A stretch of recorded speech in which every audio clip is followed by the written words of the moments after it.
अभी तक नजर ये आ रहा है कि ये जो सुप्रीम कोर्ट ऑफ पाकिस्तान ने जो ऑर्डर किया था एक स्पेशल जेटी कॉन्स्टिट्यूट करें, इसकी जो प्रोग्रेस अब तक नजर आ रही है ना, वो वाज़े तौर पर ये नजर आ रहा है कि एक तो जानबूझ के इसको प्रोसेस को स्लो किया जा रहा है, और दूसरा ये भी नजर आ रहा है कि जो फर्स्ट फैक्ट फाइंडिंग रिपोर्ट थी जो FIA और इंटेलिजेंस ब्यूरो IB के दो रिप्रेजेंटेटिव ने की थी,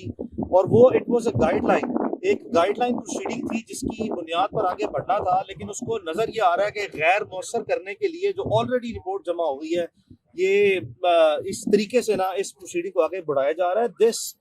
at the moment is a test, credibility test of every single institution in Pakistan. एक पाकिस्तानी मुअज़्ज़िज़ शहरी जो है उसको शहीद किया गया है, ब्रॉड डे लाइट में मर्डर किया गया है। ये वाज़े तौर पर नजर आ रहा है कि वो वाज़े तौर पर